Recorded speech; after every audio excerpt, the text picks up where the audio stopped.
بسم اللہ الرحمن الرحیم۔ السلام علیکم۔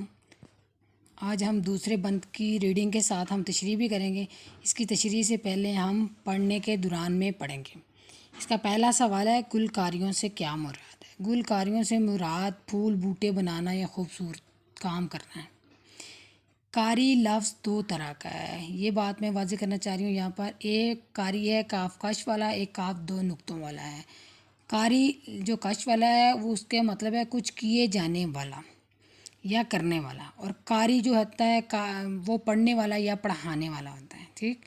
اس کا اگلا سوال ہے، اللہ نے یہ دنیا کیوں تخلیق کی؟ اللہ نے یہ دنیا اس لیے تخلیق کی کہ ہم اس میں رہ کر آخرت کی تیاری کر سکیں اور اللہ کی نشانیوں کو دیکھ کر اپنے ایمان کو بڑھا سکیں۔ خدا کی ہر ایک سمت جلوہ گری ہے کہ نوری فضاؤں سے دنیا بھری ہے۔ ہر ایک دشت شاداب کھیتی ہری ہے، یہ سب میرے مالک کی کاریگری ہے۔ خدا سب کا خالق ہے کون و مکان میں، یہ گلکاریاں جس قدر ہیں جہاں میں۔ خدا کی ہر ایک سمت یعنی کہ اللہ کی ہر طرف، سمت کہتے ہیں ہر طرف، جلوہ گری اللہ کے نظارے ہیں، نمودار ہو رہا ہے، وہ ظاہر ہو رہا ہے اللہ کہ نوری فضاؤں سے دنیا بھری ہے، کہ نور سے بھری ہوئی فضائیں جو ہیں وہ دنیا سے بھری ہوئی ہے۔ ہر ایک دشت کہتے ہیں جنگل کو، شاداب سرسبز ہے، کھیتی ہری ہے، یہ سب میرے مالک کی کاریگری مطلب میرے مالک کی مہارت ہے، یہ اس کی کاریگری ہے، یہ اس کے کارنامے ہیں۔ خدا سب کا خالق ہے کون و مقام ہے، خدا سب کا پیدا کرنے والا ہے کون و مکان دنیا جہاں میں۔ یہ گلکاری، ساری گلکاریاں جو پھول بوٹے ہیں یہ سب اللہ کی مہربانیاں ہیں۔ دوسرے بند میں شاعر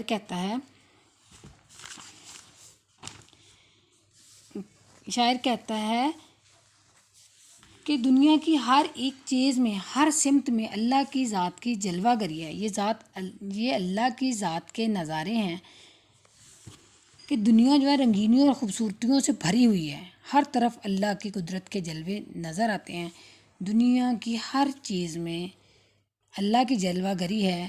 نور کا مطلب یہاں دو طرح کا ہے، ایک نور سے مراد اللہ کا نور ہے، دوسرے کا مطلب روشنی ہے جس سے ساری دنیا روشن ہے۔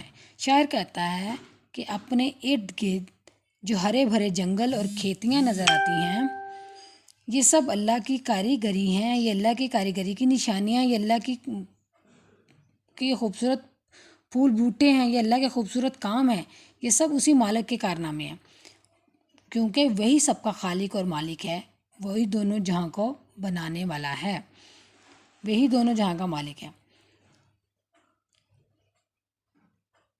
شاعر کہتا ہے کہ اپنے ارد گرد جو ہرے بھرے جنگل اور کھیتیاں نظر آتی ہیں نا، یہ سب اللہ کے ہونے کی نشانیاں ہیں، اور وہ اللہ ساری اس دنیا اور اس میں موجود تمام رنگینی خوبصورتیوں کا جو ہے واحد مالک اور خالق ہے۔ السلام علیکم۔ بسم اللہ الرحمن الرحیم۔ آج ہم تیسرے بند کی تشریح کریں گے۔ تشریح سے پہلے ہم اس کی ریڈنگ کرتے ہیں اور اس کے الفاظ معنی لکھتے ہیں۔ زمین کا ہر ایک ذرہ چمکا ہوا ہے، ذرہ کے معنی ہے چھوٹا ٹکڑا، وہ دیکھو کہ سورج بھی نکلا ہوا ہے، جدھر دیکھیے نور پھیلا ہوا ہے، خدا ساری دنیا پہ چھایا ہوا ہے۔ خدا سب کا خالق ہے کون و مکان میں، یہ گلکاریاں جس قدر ہیں جہاں میں۔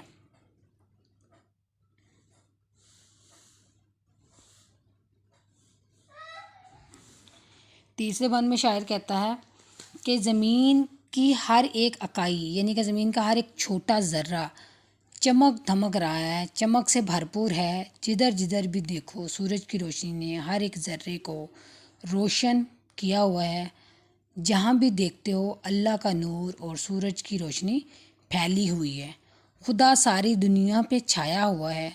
اس کاریگری اور جلوہ گری نے آپ کو بتا دیا ہے کہ ہر طرف اللہ کی ذات کے جلوے ہیں، اس کے نظارے ہیں، وہ سب کا خالق اور مالک ہے۔ بقول شاعر